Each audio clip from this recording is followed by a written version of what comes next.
রাধে রাধে। আমি শিল্পী। আজ তোমাদের সামনে সুন্দর সকাল নিয়ে ফিরে এলাম। প্রতিদিন গোবিন্দকে দর্শন করে আমার সকাল শুরু হয়, আর তোমাদেরকেও গোপালের শয়ন দর্শন করালাম।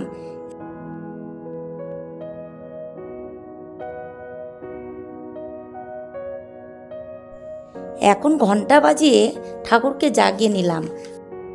এখন পর্দা সরিয়ে দিব, আর তোমরা আমার রাধারানীকে দর্শন করবা।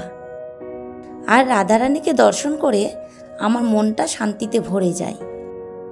আর এখন আমি গিরিধারীকে স্নান করাবো, আর তোমরা গিরিধারী স্নান দর্শন করো। স্নান করে এখন আমি পুজো করে নেব। আজ দ্বাদশী তিথি, 9:22 মধ্যেই পালন করতে হবে, তাই কাঁচা চিড়ে আর ক্ষীর দিয়ে ভোগ দিব।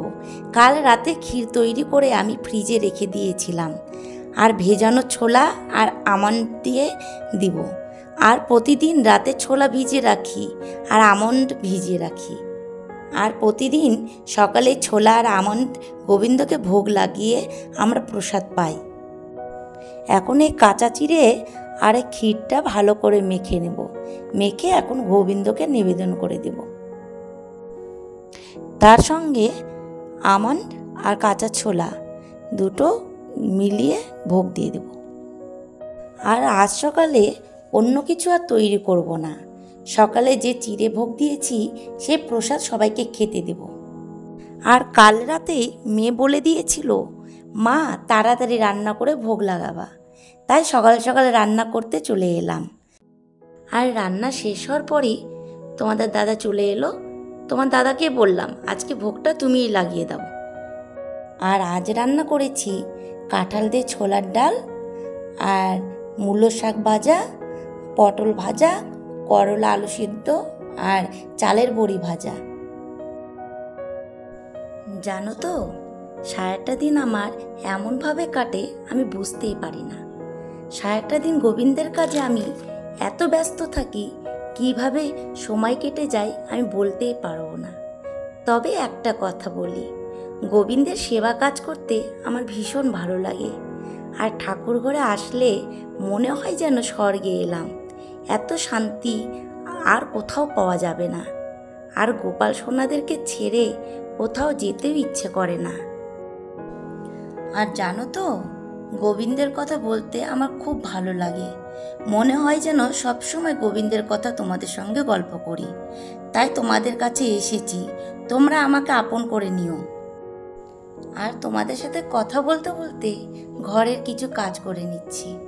এই দেখো, বেডের পাশে যে টেবিলটি আছে, টেবিলের উপরে একটু পরিষ্কার করে নিলাম, মুছে নিলাম। আর খাটের উপরেও একটু মুছে নিলাম। প্রতিদিন একটু করে মুছে নিলে আর বেশি নোংরা হয় না। তারপর দরজাটি মুছে নিলাম। তারপরে সোফার উপরে যে চাদরটা পাতা থাকে সেটা ভালো করে ঝেড়ে আবার পেতে নিলাম। আর এই সোফার কভারটি যতই আমি টান টান করে পারি না কেন, তবুও দেখব যে দুই একজনকে বসলে ওটা এক জায়গায় হয়ে যায়। সোফাটি পেরে নিয়ে আমি ঘরগুলো পরিষ্কার করে ঝাড় দিয়ে নিলাম। ঝাড় দেওয়া কমপ্লিট করতে দুধালো দুধ দিয়ে গেল, আর দুধটি আমি ঢেলে নিলাম। এখন বিকেল 5টা বাজে। আমি প্রতিদিনের মতন আজকেও পাঠ করে নিচ্ছি।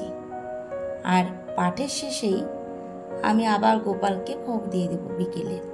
বিকেলে শীতল ভোগ দিয়ে দেব গোপালকে। আর আজকে লিচু দিয়ে ভোগ দেব। তারপরেই সন্ধে হয়ে গেল, আর এখন আমি আরতি করতে চলে এলাম।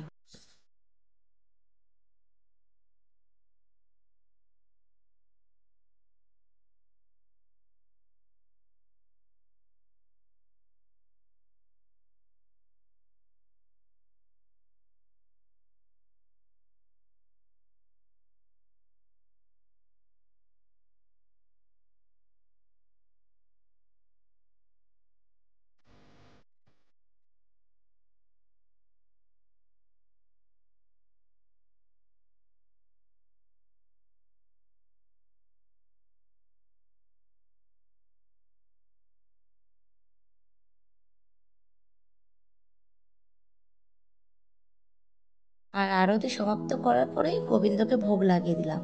আর ভোগ লাগানোর পরেই গোপাল সোনাদেরকে শয়ন দিয়ে দেব। আর আজকে তোমাদের সাথে কাটানোর দিন কেমন লাগলো অবশ্যই কমেন্ট করে জানাবে। আর আজ ব্লগটি এখানে শেষ করছি। তোমরা সবাই ভালো থেকো। রাধে রাধে।